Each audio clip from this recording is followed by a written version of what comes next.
Hello guys, welcome to verified reaction YouTube channel. मैं हूं सब इस्माइल और मेरे साथ हैं नवीद बलोच। कैसे हैं आप सब? उम्मीद करते हैं आप सब खैरियत से होंगे। जिस तरह आपको पता है कि पाकिस्तान की जो मौजूदा हालत है वो क्राइसिस में है, और दूसरी तरफ इंडिया 2023 में अब सितंबर में G20 को होस्ट करने वाला है एज अ प्रेसिडेंट। इस वक्त जो प्रेसिडेंसी है वो इंडिया के पास है, होस्ट करेगा पूरे G20 को। G20 में कौन से मुल्क शामिल हैं और इससे G20 का हिस्सा होने से इंडिया को क्या फायदा होने वाला है, एज अ पाकिस्तानी थोड़ा सा इसको एक्सप्लोर करने की कोशिश करते हैं। सबसे पहले आए ये वीडियो देखते हैं, उसके बाद इस पर मजीद डिस्कस करेंगे। नमस्कार दोस्तों, ये बात सब जानते हैं कि G20 की प्रेसिडेंसी इस साल इंडिया के पास है। यानी जितनी भी समिट्स और फोरम्स होंगे दुनिया के टॉप 20 देशों के बीच, उन्हें इंडिया के द्वारा होस्ट कराया जाएगा। मेन समिट है यहाँ पर, वो 9 और 10 सितंबर को होगी नई दिल्ली के प्रगति मैदान में, जहां दुनिया के हेड्स ऑफ स्टेट्स आएंगे, यानी प्रेसिडेंट्स और प्राइम मिनिस्टर्स। लेकिन एक सवाल यहाँ आपके मन में आता होगा, ये G20 होता क्या है? ये ग्रुप क्यों एग्जिस्ट करता है? इसे बनाने के पीछे क्या मकसद था? क्यों हर साल ये देश एक दूसरे से अलग अलग जगह पर मिलते रहते हैं? आइए समझते हैं आज के इस वीडियो में। India has formally taken over the presidencies of the G20. इस G20 की मेजबानी भारत को मिलना एक बहुत ही बड़ा अवसर है। India is readying itself to host the mega event. दोस्तों, G20 को समझने से पहले हमें समझना पड़ेगा G7 को, क्योंकि G7 G20 से पहले बना था। बात है अर्ली 1970s की। दुनिया की आर्थिक हालत काफी खराब चल रही थी। वैसे तो इसके पीछे कई कारण थे, लेकिन सबसे बड़ा कारण था 1973 की ऑयल क्राइसिस। ये क्राइसिस तब शुरू हुई जब अरब देशों ने ऑयल पर एक एम्बार्गो लगाया। उन देशों को तेल बेचना बंद कर दिया जो इजराइल के सपोर्ट में थे। मोस्टली वेस्टर्न कंट्रीज थी, जैसे कि अमेरिका और यूरोप। ये वेस्टर्न देश मिडिल ईस्ट से आने वाले तेल पर बहुत ज्यादा रिलाय करते थे, और इसकी वजह से भारी इकोनॉमिक रिसेशन देखने को मिली इन देशों में। 11 Arab countries cut off all oil shipments to the United States. We are heading toward the most acute shortages of energy since World War II. इनकी सरकारों ने डिसाइड किया, अगर इस इकोनॉमिक हालत को बेहतर करना है तो हमें साथ में एक्शन लेने की जरूरत है। इकोनॉमी को वापस ट्रैक पर लाने के लिए हमें साथ में बैठकर इकोनॉमिक पॉलिसीज बनानी चाहिए। इसी के चलते कुछ इनफॉर्मल मीटिंग्स होती हैं अमेरिका के व्हाइट हाउस में इन देशों के फाइनेंस मिनिस्टर्स के बीच में। अर्ली 1973 की बात है। अमेरिका, फ्रांस, यूके और वेस्ट जर्मनी के फाइनेंस मिनिस्टर्स एक दूसरे से मिलते हैं। 2 साल बाद ये इटली और जापान को भी इंक्लूड कर लेते हैं, और 1975 में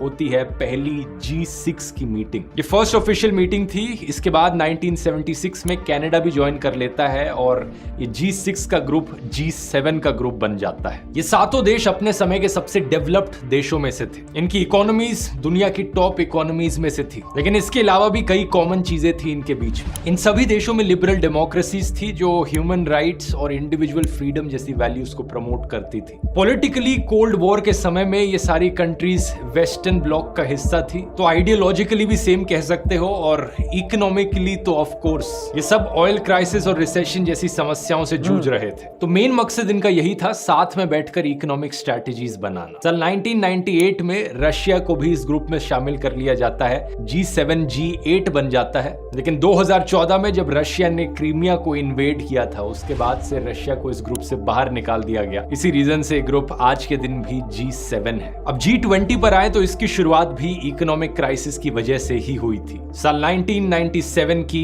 Asian financial crisis. South Korea, Indonesia और थाईलैंड के देशों में इस समय एक भयंकर financial crisis I. Global markets worried that other Asian countries might have similar hidden flaws.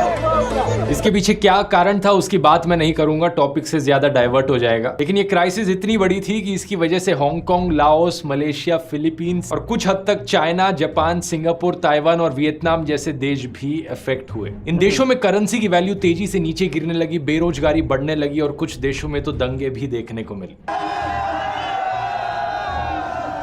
इसके अगले साल 1998 में रशिया में भी फाइनेंशियल क्राइसिस देखने को मिली। यही कारण था कि रशिया को G7 में इंक्लूड किया गया इस समय पर। लेकिन G7 के और मेंबर्स ने यह भी रियलाइज किया कि दुनिया समय के साथ साथ और इंटरकनेक्टेड बनती जा रही है। ग्लोबलाइजेशन इतना ज्यादा देखने को मिल रहा है कि किसी एक देश में प्रॉब्लम होती है तो उसका असर बाकी देशों पर भी पड़ता है। इसलिए अगर पूरी दुनिया में हमें इकोनॉमिक स्टेबिलिटी लानी है और भारी रिसेशंस को होने से रोकना है, तो हमें दुनिया की जो इमर्जिंग इकोनॉमीज है उनके साथ भी साथ में बैठकर एक्शन प्लान्स बनाने होंगे। तो 26 सितंबर साल 1999 में G7 की फाइनेंस मिनिस्टर्स की मीटिंग के दौरान G20 ग्रुप की स्थापना करी जाती है। वैसे यहां मैं कहना चाहूंगा कि अगर कोई कॉन्सेप्ट आपको मेरे वीडियोस में नहीं समझ आता है तो चैट जीपीटी का इस्तेमाल करके देखो, बहुत मदद मिलेगी। मैं रोज चैट जीपीटी का इस्तेमाल करता हूं और सच में ये आपकी एफिशिएंसी को नेक्स्ट लेवल तक ले जा सकता है। अपने काम के अलग अलग एस्पेक्ट्स में मैंने अपनी एफिशिएंसी और प्रोडक्टिविटी को एक जबरदस्त तरीके से बूस्ट किया है चैट जीपीटी का इस्तेमाल करके। और इन्हीं अनोखे तरीकों और यूज केसेस को आपको समझाने के लिए मैंने एक 4.5 घंटे का कोर्स भी बनाया है चैट जीपीटी पर,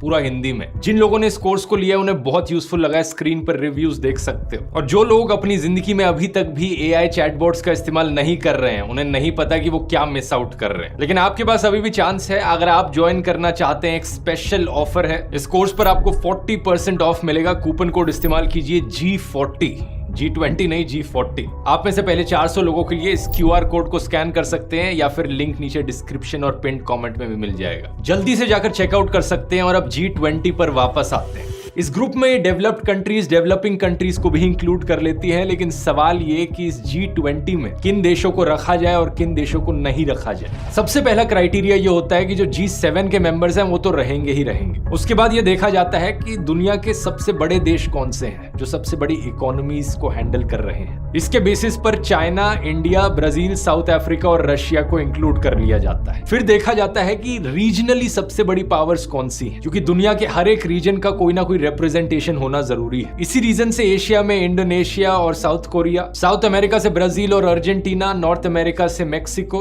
ओशिनिया के रीजन से ऑस्ट्रेलिया, मिडिल ईस्ट के रीजन से सऊदी अरेबिया और टर्की, और यूरोप में G7 के देशों के अलावा पूरे यूरोप को रिप्रेजेंट करने के लिए यूरोपियन यूनियन को एज अ होल कंसिडर कर लिया जाता है। तो आज के दिन G20 में 19 देश हैं और एक यूरोपियन यूनियन है। मोटे मोटे तौर पर आप कह सकते हो कि ये 20 देश दुनिया के टॉप 20 देशों में से हैं। ना सिर्फ पॉलिटिकली, इकोनॉमिकली, बल्कि मिलिट्री वाइज या पॉपुलेशन वाइज भी देखो तो। अब इंटरेस्टिंग चीज ये है, क्योंकि G20 को बनाने के पीछे असली मकसद सिर्फ फाइनेंशियल क्राइसिस से डील करना था, तो ये G20 ग्रुप की मीटिंग सिर्फ इन देशों के फाइनेंस मिनिस्टर्स और सेंट्रल बैंक गवर्नर्स के बीच में होती थी। कई सालों तक ऐसे ही होते रहा जब तक साल 2008 की ग्लोबल फाइनेंशियल क्राइसिस नहीं आ गई। The signs were everywhere, but now it's official, we are in a recession. There's been a widespread loss of confidence, and major sectors of America's financial system are at risk of shutting down. तब इन देशों ने realise किया कि हमें और seriously meeting करनी चाहिए। सिर्फ हमारे फाइनेंस मिनिस्टर्स ही नहीं, बल्कि हमारे देशों के प्रेसिडेंट्स और प्राइम मिनिस्टर्स को भी मिलना चाहिए। हम सब देशों के बीच में कोऑपरेशन एक नेक्स्ट लेवल पर होनी चाहिए अगर हमें ऐसे फाइनेंशियल क्राइसिस को रोकना हो तो। इसलिए दोस्तों, पहली G20 लीडर्स की जो ऑफिशियल समिट होती है वो 2008 में ही होती है। ये पहली समिट अमेरिका में बिठाई गई थी, जिसमें सारे देश मिलकर डिसाइड करते हैं कि अपने बीच के ट्रेड बैरियर्स नीचे घटा देंगे, स्पेंडिंग बढ़ाएंगे, इन टोटल $4 ट्रिलियन ये खर्च करेंगे ताकि सभी की इकोनॉमीज को रिवाइव किया जा सके। टोटल में ये G20 के सारे देश मिलाकर ग्लोबल जीडीपी में 85% कंट्रीब्यूट करते हैं। 75% से ज्यादा ग्लोबल ट्रेड इन देशों में होती है और 2/3 से ज्यादा दुनिया की पॉपुलेशन यहां रहती है। साल 2008 के बाद से हर साल G20 की समिट हुई है और हर साल ये अलग अलग देशों में होती है। इन G20 मीटिंग्स में जो एजेंडा बिठाया जा रहा है और जो काम हो रहा है उसे स्मूथली चलाने के लिए एक ट्रोइका सिस्टम का इस्तेमाल किया जाता है। ट्रोइका में 3 देश साथ में मिलकर काम करते हैं। करंट G20 प्रेसिडेंट, पिछले साल का G20 प्रेसिडेंट और आने वाले साल का G20 प्रेसिडेंट। पिछले साल इंडोनेशिया में हुई थी G20 की समिट, इस साल इंडिया में और 2024 में ब्राजील में होगी। तो इंडोनेशिया, इंडिया और ब्राजील ट्रोइका कंट्रीज हैं। G20 की जो प्रेसिडेंसी है ये एक रोटेशनल बेसिस पर काम करती है। जो 20 मेंबर्स हैं G20 के, हर साल एक अलग मेंबर को प्रेसिडेंट बनाया जाता है। मीडिया में सुनकर आपको लगेगा कि ये बहुत बड़ी अचीवमेंट हो सरकार की कि G20 इस साल इंडिया में आ गया है, लेकिन ये पार्ट ऑफ द प्रोसेस है। इस साल नहीं तो अगले साल इंडिया में G20 की समिट होनी ही थी। अगर आप लिस्ट देखो 2008 की पहली समिट से लेकर, तो ये 18th G20 समिट है। सिर्फ अमेरिका ऐसा देश है जहां पर 2 बार ये समिट होस्ट करी गई है, 2008 और 9 में। उसके पीछे कारण हो सकता है कि जो 2008 की फाइनेंशियल क्राइसिस थी वो अमेरिका में ही शुरू हुई थी, लेकिन उसके बाद से हर देश को एक एक करके बारी मिली है। 2009 से अगर आप देखना शुरू करो, यूके, फिर कनाडा, साउथ कोरिया, फ्रांस, 2012 में मैक्सिको, 13 में रशिया, फिर Australia, Turkey, China, Germany, Argentina, Japan, Saudi Arabia, Italy, Indonesia और 2023 में इंडिया। सिर्फ 2 ही मेंबर्स बचे हैं G20 के जहां पर कोई G20 समिट नहीं हुई है, ब्राजील और साउथ अफ्रीका, और इसीलिए अगले साल ब्राजील में होगी 2024 में और 2025 में साउथ अफ्रीका में होगी। उसके बाद ये ऑर्डर दोबारा से रिपीट होना शुरू हो जाएगा 2026 में यूएसए से। अगर ये पैटर्न ऐसे ही चलता रहा तो अगली G20 समिट इंडिया में 2042 के अराउंड होगी। अब इन 20 देशों के अलावा कुछ गेस्ट कंट्रीज को भी इनवाइट किया जाता है G20 समिट्स में, जैसे कि स्पेन के पास तो परमानेंट इन्विटेशन है इन समिट्स का। इसके अलावा होस्ट कंट्रीज भी बाकी देशों को इनवाइट कर सकती है। तो इस साल इंडिया ने 9 और देशों को इनवाइट किया है: Mauritius, Netherlands, Nigeria,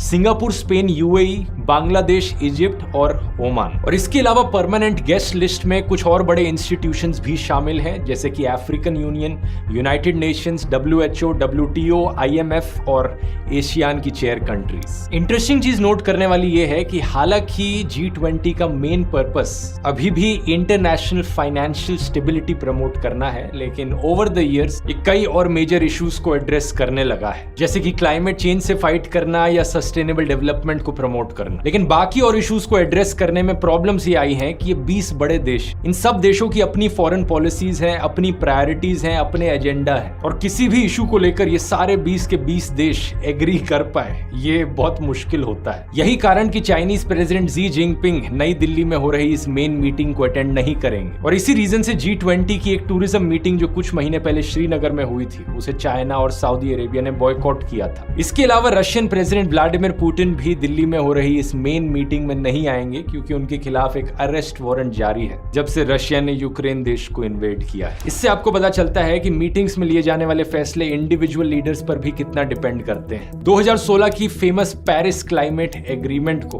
Donald Trump ने साइन नहीं किया था। The United States will withdraw from the Paris Climate Accord. जब जो बाइडेन प्रेसिडेंट बने तो इसके बाद ही इसे साइन किया गया था। तो इससे यह भी पता चलता है कि क्लाइमेट चेंज जैसे मुद्दों पर भी इन 20 देशों के बीच में कंसेंसस बनाना आसान नहीं है। इस साल के G20 में इंडिया ने वसुदेव कुटुंबकम की थीम सेट करी है और ग्रीन डेवलपमेंट और सस्टेनेबल डेवलपमेंट गोल्स जैसी चीजों को महत्व दिया है। इसके साथ साथ डिजिटल पब्लिक इंफ्रास्ट्रक्चर और वुमेन लेड डेवलपमेंट पर भी फोकस रखा गया है। अब आप सोचोगे कि इन सारे इश्यूज को डिस्कस करने का टाइम कहां पर है? G20 की मीटिंग तो सिर्फ 2-3 दिन तक चलनी है। तो यहां मैं आपको बताना चाहूंगा दोस्तों कि G20 की जो मेन समिट है सिर्फ वही 2 दिन चलती है, जिसे समिट ऑफ स्टेट लीडर्स कहा जाता है। लेकिन इसके अलावा बहुत सारी और समिट्स होती हैं G20 में, जैसे कि मिनिस्टर लेवल समिट्स, जहां पर इन 20 देशों के फाइनेंस मिनिस्टर्स साथ में मीटिंग करते हैं, या फिर हेल्थ मिनिस्टर्स या एग्रीकल्चर मिनिस्टर्स साथ में मीटिंग करते हैं। इस ग्राफिक में आप देख सकते हो कि 22 जुलाई को एनर्जी मिनिस्टर्स की मीटिंग हुई थी, 21 जुलाई को लेबर एंड एम्प्लॉयमेंट मिनिस्टर्स की मीटिंग हुई थी, 26 अगस्त को कल्चर मिनिस्टर्स की मीटिंग हुई थी। और इन सब मीटिंग्स की लोकेशंस भी अलग अलग हैं, जैसे कि कल्चर मिनिस्टर्स की मीटिंग वाराणसी में हुई थी, एनर्जी मिनिस्टर्स की मीटिंग गोवा में हुई थी, और लेबर और एम्प्लॉयमेंट मिनिस्टर्स की मीटिंग इंदौर में हुई थी। और मिनिस्टर्स के अलावा अलग अलग एंगेजमेंट ग्रुप्स भी बने हुए हैं G20 में, जैसे कि B20 बिजनेस ग्रुप्स की मीटिंग के लिए, C20 सिविल सोसाइटी की मीटिंग्स के लिए, W20 वुमेन्स के लिए, Y20 यूथ 20 मीटिंग के लिए, और T20 भी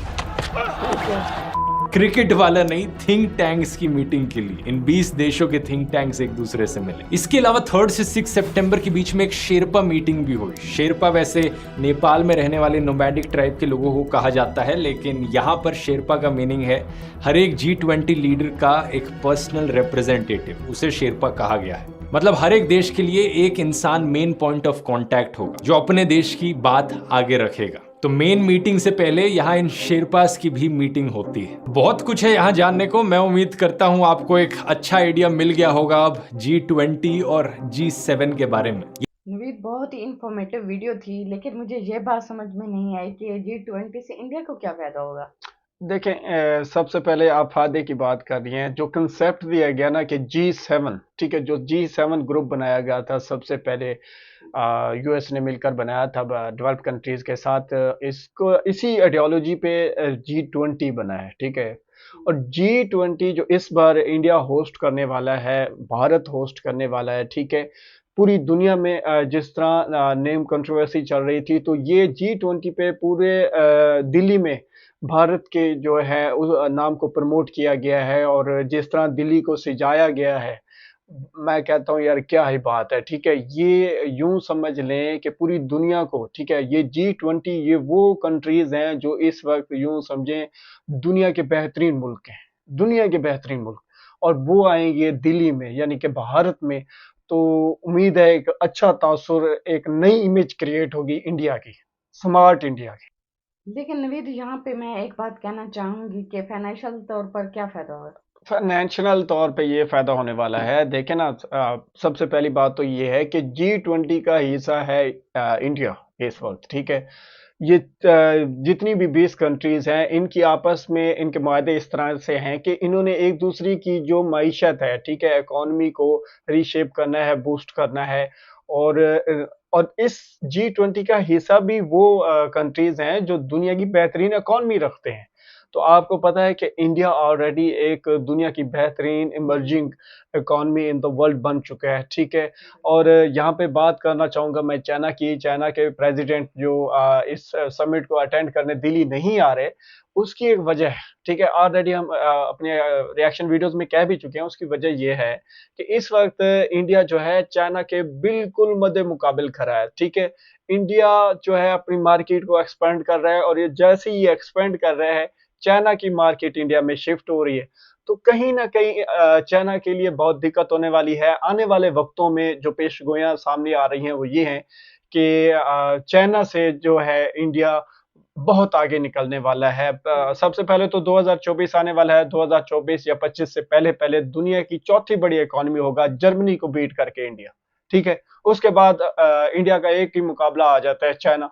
तो चाइना के मुकाबले में ऑलरेडी इंडिया चल रहा है, ठीक है, हर लिहाज से चल रहा है। तो कहीं ना कहीं G20 में उनका ना आना इस बात की निशानदेही करता है, इस बात की तस्दीक करता है कि उन्हें पता है कि इंडिया जो है हमें बीट कर रहा है, और बीट करता हुआ दिखाई दे रहा है हमें। एज अ पाकिस्तानी हम ये कह सकते हैं कि इंडिया एक बेहतरीन इमर्जिंग कंट्री बन चुका है, जो दुनिया का एक बेहतरीन कंट्री होने वाला है। और जिस तरह मैं अक्सर अपनी वीडियोस में कहता हूं कि मुझे लगता है वेरीफाई रिएक्शन यूट्यूब चैनल पे मैं बैठ के ये 100% प्रेडिक्शन कर सकता हूं, इस उम्मीद पे कि क्योंकि जब से हम इंडिया को एक्सप्लोर कर रहे हैं, इंडिया पे रिएक्शन दे रहे हैं, हम देख रहे हैं कि 2040 में इंडिया दुनिया का बेहतरीन मुल्क होगा, एक बेहतरीन सुपर ताकत होगी, ठीक है, सुपर पावर कंट्री होगी इन द वर्ल्ड 2040 में। इसका मतलब तो ये है कि G20 दिल्ली में जो होने जा रहा है, भारत के लिए वो एक पॉजिटिव साइन है। पॉजिटिव साइन है, इसमें तो कोई शक नहीं है। देखें ना, दुनिया के G20 कंट्रीज के जितने भी मिनिस्टर्स हैं उनकी अलग अलग मीटिंग होगी, ठीक है। फाइनेंस मिनिस्टर्स की अलग होगी, हेल्थ डिपार्टमेंट्स के जितने भी मिनिस्टर्स हैं उनकी अलग मीटिंग्स होने वाली हैं, ठीक है। इन्वेस्टर्स की अलग से होने वाली है।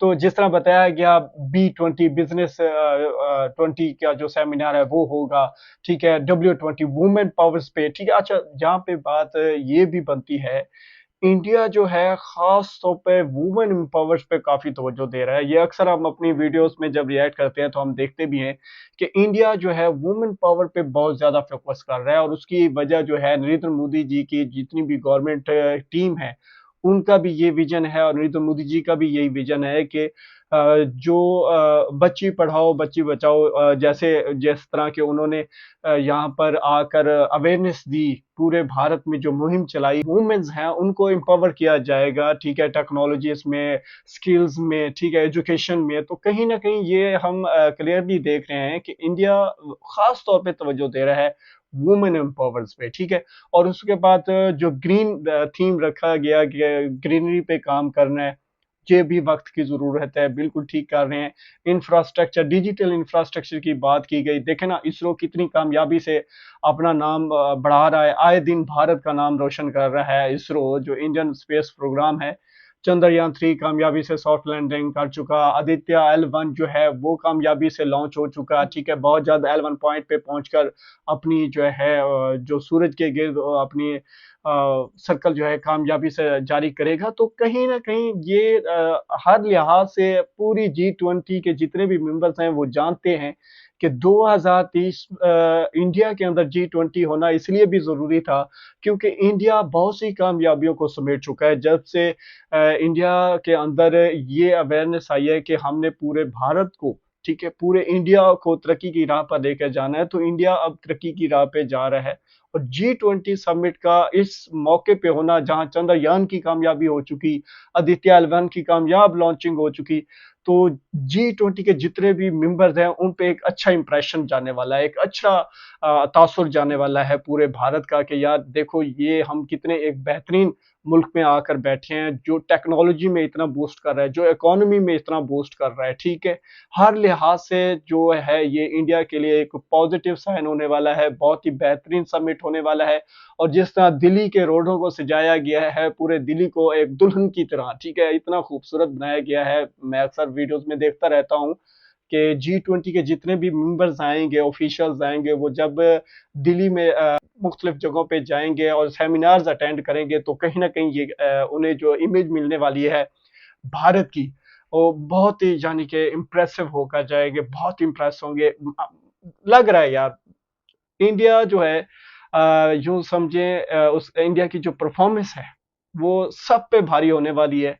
और मैं यहाँ पे क्योंकि पाकिस्तानी हूँ, एज अ पाकिस्तानी, मैं ये जिस तरह वीडियो के आगाज में मैंने कहा कि पाकिस्तान क्राइसिस में है और इंडिया जो है G20 की प्रेसिडेंसी करने वाला है, होस्टिंग करने वाला है। तो देखें ना, आज तक इंडिया और पाकिस्तान के रिलेशन ठीक नहीं हुए, ठीक है, दोनों गवर्नमेंट्स के अंदर बहुत से इख्तलाफात हुए, लेकिन आज इंडियन गवर्नमेंट जो है ना पाकिस्तान से कई गुना आगे निकल गई है, क्योंकि पाकिस्तान क्राइसिस में है, साफ ज़ाहिर है पाकिस्तान गवर्नमेंट का कसूर है, और इंडिया आज एक बेहतरीन तरक्की की राह पे खड़ा है। तो साफ ज़ाहिर है इंडियन गवर्नमेंट्स को ये सराहा जाता है, ये इंडियन गवर्नमेंट्स की परफॉर्मेंस है, खास तौर पर नरेंद्र मोदी की। जो हम as a Pakistani verify reaction YouTube channel पे हम कहते हैं कि हम पाकिस्तान में नरेंद्र मोदी जी के फैन हैं, क्योंकि वो अपना जो फर्ज है बहुत अच्छे तरीके से निभा रहे हैं, और उनकी उनकी ये परफॉर्मेंस जो है ना, हम इसलिए हम उनके फैन हैं।